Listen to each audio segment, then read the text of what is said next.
Well, good afternoon, everyone, and thank you for joining me for our regular update. Lots to get to, but I want to first, today being February 1st, the beginning of Black History Month, I hope we all take a moment this month to reflect on the enormous contributions made by Black Americans to America's history and to Virginia's history. And in many ways, Virginia's history, we should be so proud of the fact that we were the first state to elect an African-American governor in his own right, and I was proud to be the campaign manager for Doug Wilder. We have to also tell all of Virginia's history, the good around things like Doug Wilder's election, the bad in terms of Virginia being one of the states that led massive resistance to try to not follow the Brown versus Board decision on integrating our public schools, where literally some school divisions in Virginia shut down rather than integrate their schools. And obviously things that go back as well, where Virginia was a state that disproportionately, with disproportionately African Americans, literally had them with eugenics, a host of issues where we were frankly on this issue in terms of taking away people's ability to have children all the way into the 70s, and something that I had to apologize for when I was governor. So as we all think about everything that's going on in the world, I think we also want to, again, reflect on the contributions, and also the fact that we still have room to go to get to where Dr. King said where everybody in this country ought to be judged on the content of their character, not the color of their skin. On other issues, this is as challenging a time as I can remember in this job, as we are grappling with two issues real time that are absolutely essential to our country's security. Whether the United States will step up and continue its support for Ukraine and its war against Vladimir Putin's brutal invasion into Ukraine, Ukrainian forces that have literally decimated close to 80% of Russia's pre-existing army. Now, 2 years in, are we going to desert them? Particularly this comes strikingly home in light of the fact that Europe today announced that they were going to step up with 50 billion euro to support for Ukraine. They'd had their own internal problems, but they got those resolved. We have to resolve that as well. I can't think of an issue that is of a greater historic proportion to America's current and long-term future as a world leader as whether we stand by Ukraine. We've now coupled that with dealing with the mess at the border.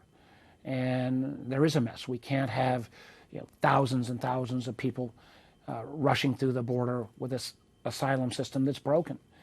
And the remarkable thing here is that some of my Republican friends who ask for this to be included, there's a solution set that's been laid out, and the president has said he will shut down the border if need be with these new tools. The very same people who were saying we need this are now trying to walk away because former President Trump is, for political reasons only, trying to say, don't solve the border now, let him use it as a campaign issue. I find that repugnant, and I think you will see literally in the coming days the text of these agreements that have been made laid out, and in the coming week it's time for us in the Senate to vote and decide whether we're going to stand by Ukraine, whether we're going to get aid to Israel and to humanitarian needs in the Middle East, whether we're going to stand by our security needs in the Indo-Pacific, and whether we're going to grapple with the border. It is time for the Senate to vote on this issue, and again, we've got to get those agreements out, and I think they will be coming in the next couple of days, so we can vote next week. Tied into this, in the post-October 7th challenge in the Middle East, I want to acknowledge the horrible loss of 3 American soldiers in Jordan, and close to 40 American soldiers that were wounded by Iran-supported Shia groups in that region. And the president has said that he will strike back. He needs to strike back forcefully. It needs to cause real damage to these groups and, frankly, to some of their Iranian sponsors. But I also think we need to bear in mind the last thing in the world we need is to broaden this conflict in the Middle East at this moment in time. So I like to remind folks that even President Trump, who was so bellicose against Iran, did not choose to strike targets inside Iran. He actually waited for a time and place. He did kill one of the Iranian military leaders, General Soleimani, but he took him out, not on Iranian soil. He took him out in Baghdad, in Iraq. So I want the president to move quickly, but I want him to also do this in a fashion that sends an extraordinarily strong message to Iran and its proxies that they cannot take potshots and go unanswered, particularly when American lives are in danger. But this is, again, why we need to also get this continuing aid to our allies in the region, but also aid for the humanitarian crisis that is very real and literally causing people's lives to be lost real time in Gaza. So extraordinarily complicated set of issues. If that was not enough, we've got, many Americans saw yesterday a hearing in the Judiciary Committee. I'm not a member of the Judiciary Committee, but it was a hearing about online challenges, particularly in terms of child safety and families pointing out kids that had died based upon cyberbullying, being insulted, other kind of online activities. We had the big tech companies there, and let me remind folks, we are batting zero in terms of putting any meaningful restrictions on these social media platforms. It is long overdue, and I was happy to hear so many of my Republican friends yesterday say we've got to amend and change Section 230. Now, Section 230 is of a law that was passed in 1996, which basically gives the Facebooks and the Twitters and the TikToks and the YouTubes a get-out-of-free jail card for any content that appears on their sites. So some of these families who've literally had kids lost, there's no way they can hold these platforms accountable because of Section 230. I've got, I think, sensible Section 230 reform legislation that would say if an action is illegal in the real world, then it should also be illegal in the virtual world. And it's long overdue that we have that or other kind of Section 230 reform and put in place online safety protections, at least for kids 16 and under. Other nations in Europe and elsewhere have done that. It's time for America to catch up. Now, that also ties into another issue which I've been talking about, and the Senate Intelligence Committee had a hearing on. It was a closed hearing, but we will be having open hearings on this subject. And that is election security this year, because there are technology tools that can be used. If we think back in terms of 2016, when Russia so actively interfered in our election, they used social media platforms on a lot of that interference. I'm afraid now in 2024, we're 10 months away from a national election, that we may be less prepared and less ready for a variety of reasons. One, we have nation states like Russia who are clearly interested in intervening in our election to try to affect our policy on Ukraine. They know if certain presidential candidates are successful, America will walk away from Ukraine, and that is in Vladimir Putin's best interest. We know nation states like Iran will try to diminish our support for allies in the Middle East and may interfere. We know China has an active policy of trying to drive American policy decisions. And they have not yet to date been as active as some of the other nation states, but our election systems, I believe, are vulnerable for a variety of reasons. So we've got nations who are interested in interfering. Secondly, we have a number of Americans who have lost faith in our election systems. And there's a lot more believability about some of the crazy theories that bump up on the internet. We saw one of those theories, not election related, but around Taylor Swift this week, where these things get traction, and there's just a lot of Americans who are open to that these days. How it ties into technology is so much of the misinformation and disinformation that's been distributed in past in terms of about elections has been through platforms like Facebook and Twitter and more recently TikTok. There was a court case in last July that basically said the U.S. government can't even have voluntary conversations with these social media companies. And most parts of American government have had no even voluntary conversations with the social media companies since July on these issues. And this is an area where I'm an equal opportunity calling out. I think the Biden administration, there where the Supreme Court put a hold on this decision, but I think the Biden administration lawyers have been too restrained. We've got to be able to talk to social media companies. If we see foreign interference, if they see patterns that are coming from our adversaries, we've got to be able to share that information back and forth. And frankly, I think the lawyers are being too reluctant on that issue. I know I'm going on too long. One last issue I want to raise. Again, a little bit of good news on a bipartisan basis. The House, overwhelmingly 355 votes, passed a tax bill that would both have business breaks, things like R&D, ability to write off your research and development expenses, something I support, but something I even support more, which is expanding the child tax credit. This would, not as aggressively as I'd like, but this would cover 16 million kids across the country, about 300,000 to 400,000 in Virginia, that would see immediate resources to families that are struggling's bottom line. This child tax credit has an enormous ability to take children out of poverty. It's passed the House overwhelmingly. It now comes to the Senate. It's our duty to stand up and, even if we have to amend the bill a little bit, get it to the floor and try to provide that relief to the small businesses who are investing in innovation and to children living in poverty in Virginia. So lots and lots. I know I didn't touch on the post office, a host of other issues, but let's go to Laura and we'll go ahead and start some questions. Senator, our first question is Mitchell Miller with WTOP. Hi, Senator. Thanks for somebody on my end gonna pick up here? Hi, Senator. Can you hear me okay? Control room, can you hear me? Senator, we're working at Mitchell Miller. Is that? Hi, Senator. Can you hear me all right? Yeah, now I can. There's a big feedback. Go ahead. Sorry about that. I wanted to ask you more about the situation that's evolving in the Red Sea in the Middle East.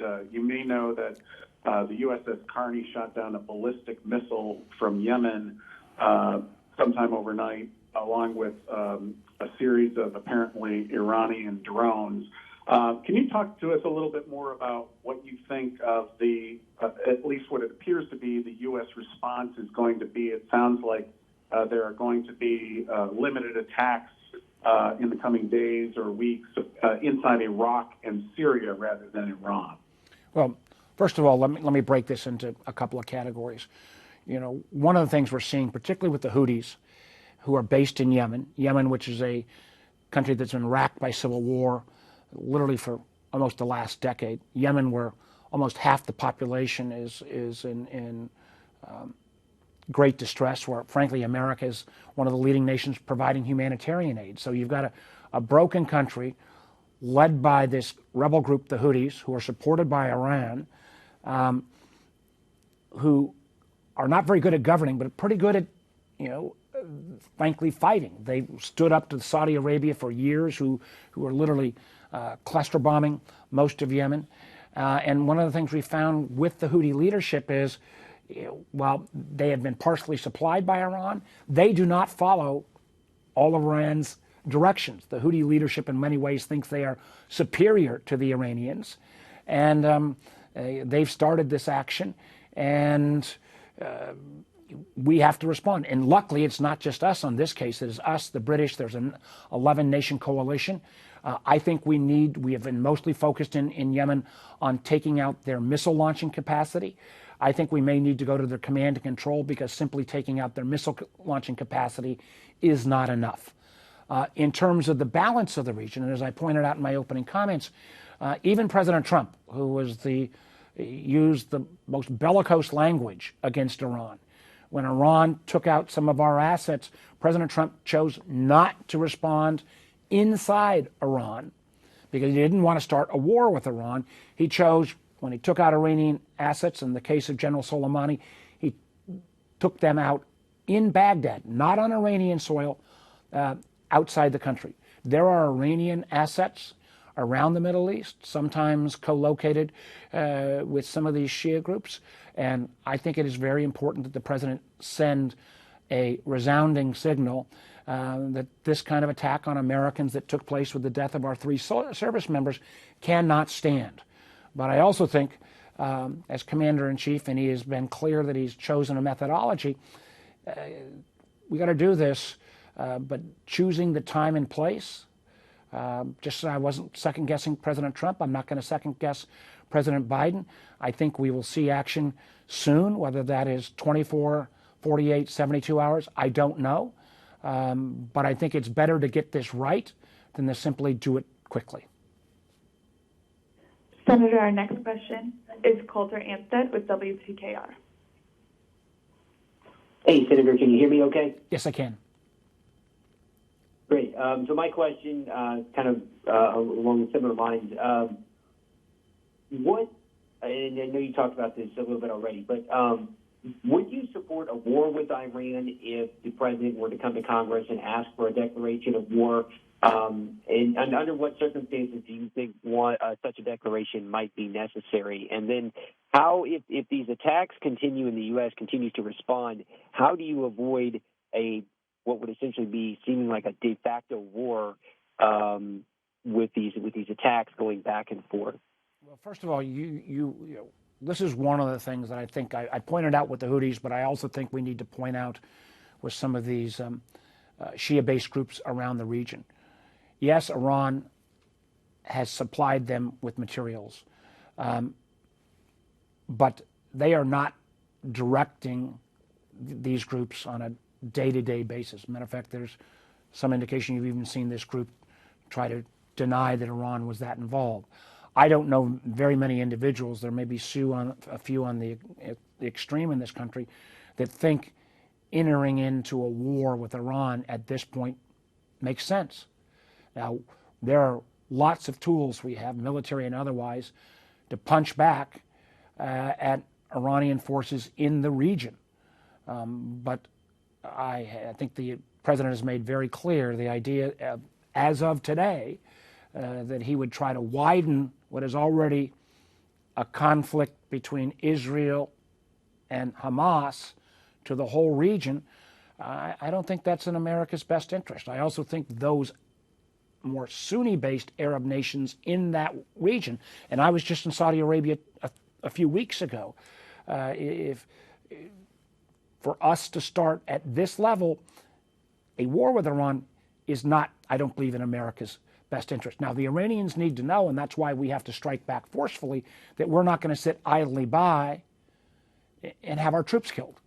But threading this needle is, and this is one area where I think the experience that President Biden has, having been involved in a number of international crises over his years in the Senate and as vice president before he was president, serves him well.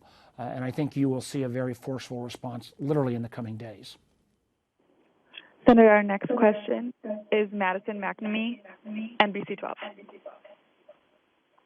Hey, Senator. I'm following up on those mail issues again because lately we heard about how those samples were not delivered to the Virginia Medical Center in time, and they were unusable. I know you guys wrote that letter to the Postal Service, but kind of just looking to hear, trying to hear your thoughts on that specific situation and why it's so upsetting and just kind of what the next steps are going to be moving forward. Well, again, this is not the only occurrence where this has happened in the nation.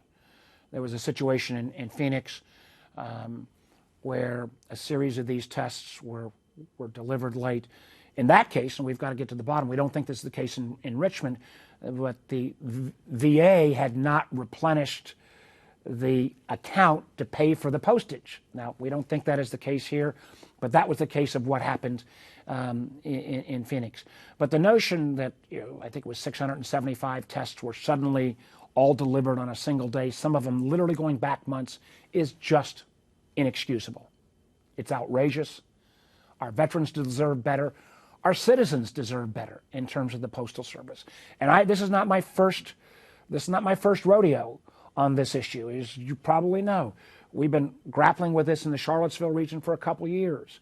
We've seen the Postal Office surge at point in terms of bringing more personnel in, but they've been temporary surges.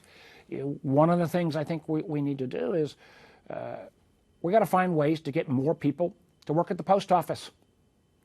They are short-staffed. I know in Charlottesville, I know there's been short-staffing in the Richmond area. The traditional route that going to work for the post office was a great career job, a pathway into the middle class, isn't the case these days. Frankly, we saw in Charlottesville that Chick-fil-A, with its opening and its opening bonuses, offered a better short-term deal for workers than working at the post office. That's not going to attract the caliber of people that we need in the Postal Service that take on this, what is still an essential service. We also know the post office is, frankly, I can't think of a business that has been under more stress because the amount of first-class mail has dropped by 70%. Again, it's not the post office's fault. We do a lot more of this stuff online. It's one of the reasons why we've still got to pass legislation that would allow the Postal Service, to get into other lines of business. The fact of the matter is, when we've got our, the FedEx or the other delivery services, they get most of the revenue to deliver packages, but oftentimes that last mile, this isn't the case in Richmond, but that last mile has to be done by the post office for pennies on the dollar. So allowing the Postal Service to be more aggressive as a competitor, because they've got this built-out network, is an issue. In terms of specifics in Richmond, I got to get all of the answers on what happened with the hospital, what we used to call the McGuire Hospital.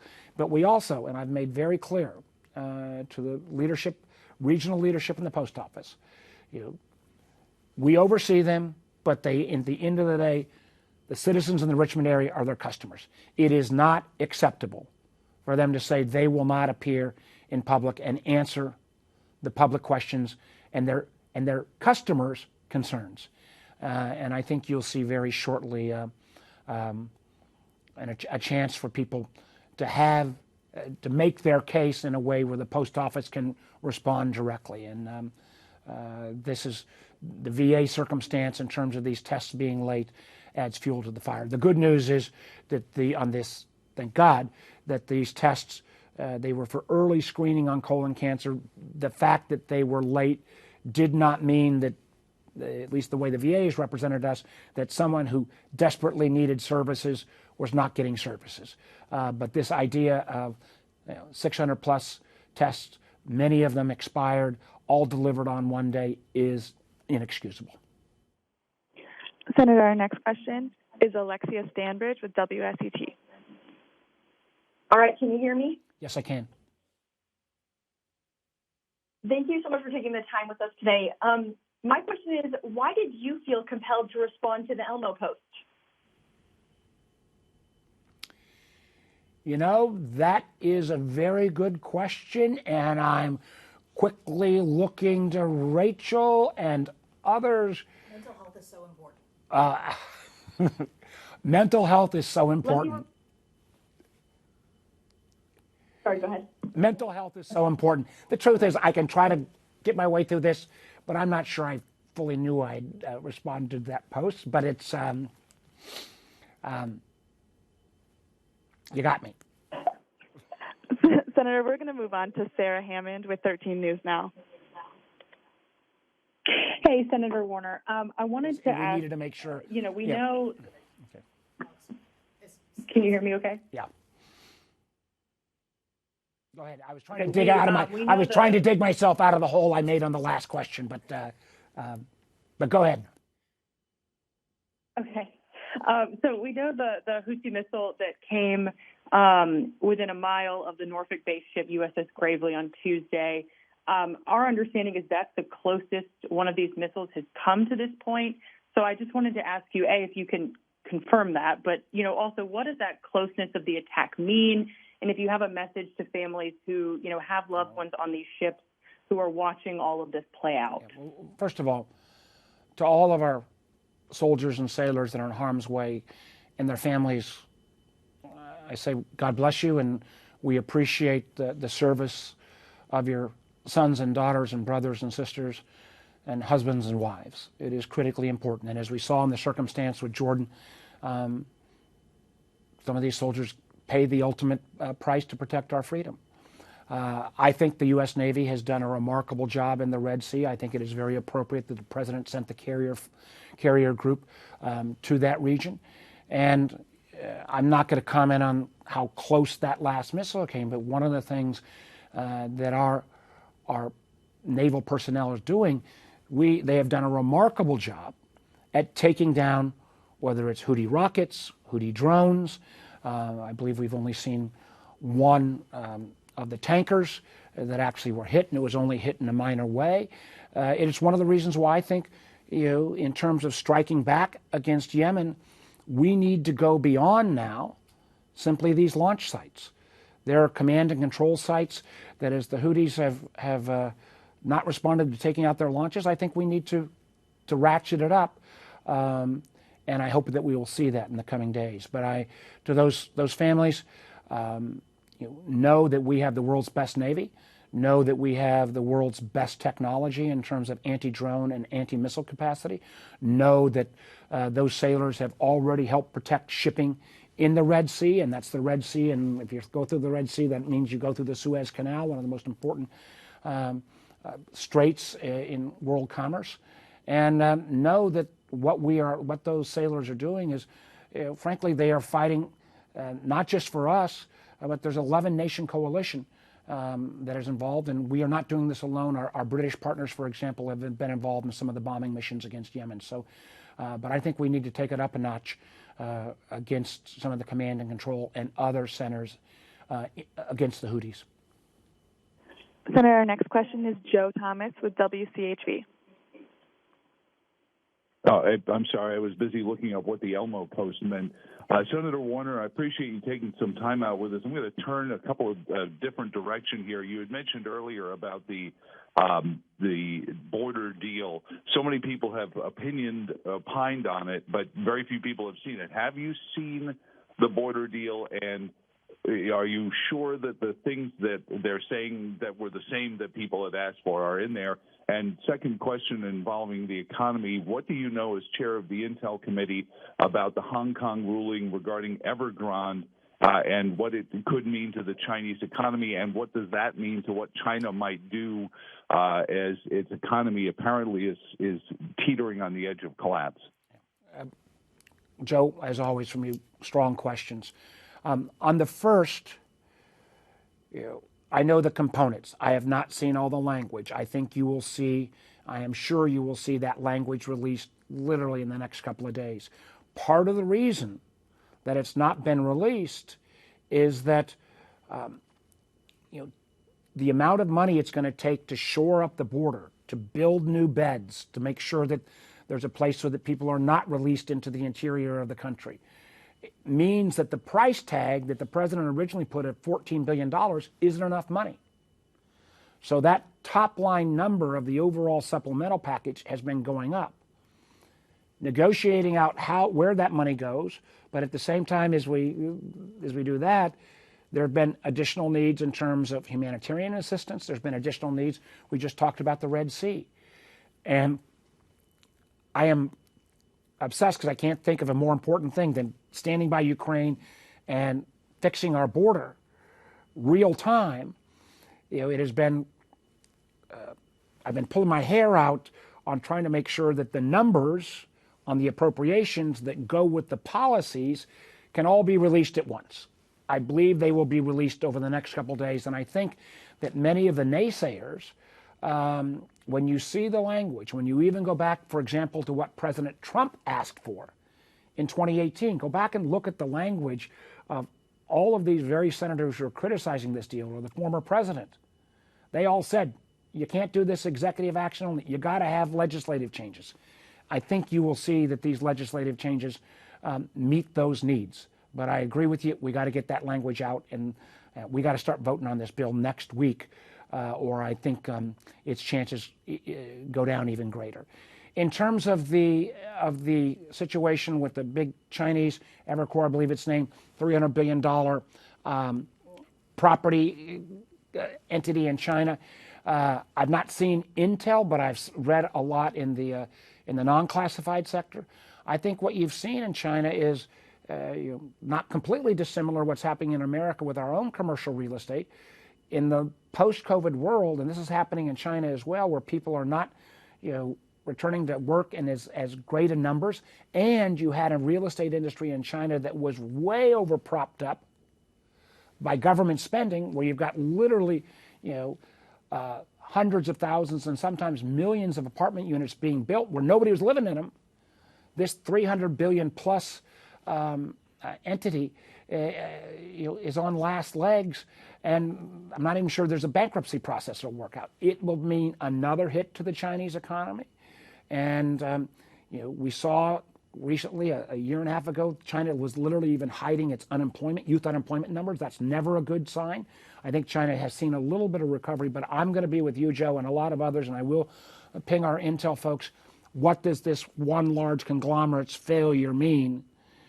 Can it be constrained to the real estate industry only, or could it have a contagion effect?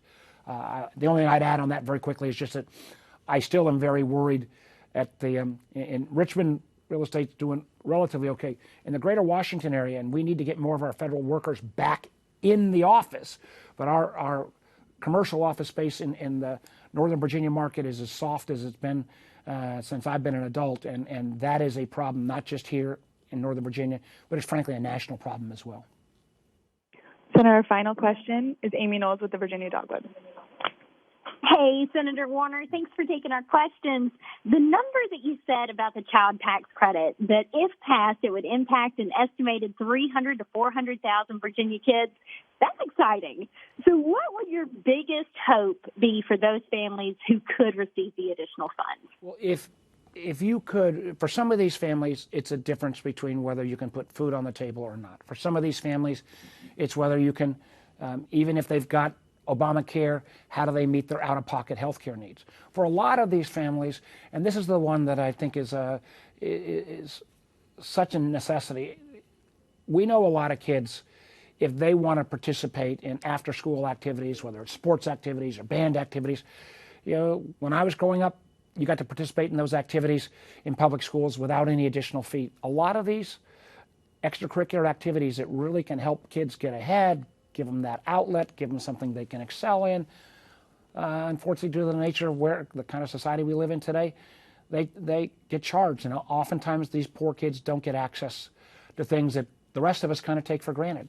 So that extra few dollars a month, I think will make sure these kids maybe get the tutoring help they need, maybe can participate in sports, literally take them out of poverty in terms of food on the table or ability to afford health care. And the thing I make the point is, my goodness, if we can get that kid through high school, learning, not getting into trouble, we save so much money in the long run. And this is, again, the great thing I saw, 355 votes in the House. You got a whole lot of my Republican friends who maybe they wanted the business tax breaks, but they also realized child tax credit is a great initiative. And I hope, again, I don't often say we ought to follow the House, but in this case, we ought to follow the House and the Senate and get this passed as soon as possible. Thank you so much, everybody. And my last comment is just, the Elmo tweet was around the mental health issues. As I've said repeatedly, when I was in Richmond a week or so ago, met with all the mental health providers in the old in the new building on Capitol Square. It was my first time being in that building. There's not a family in Virginia, particularly post-COVID, and my family included, that doesn't have mental health issues. And all we can do through whatever kind of posts or tweets to acknowledge that, count me in. Thanks, everyone.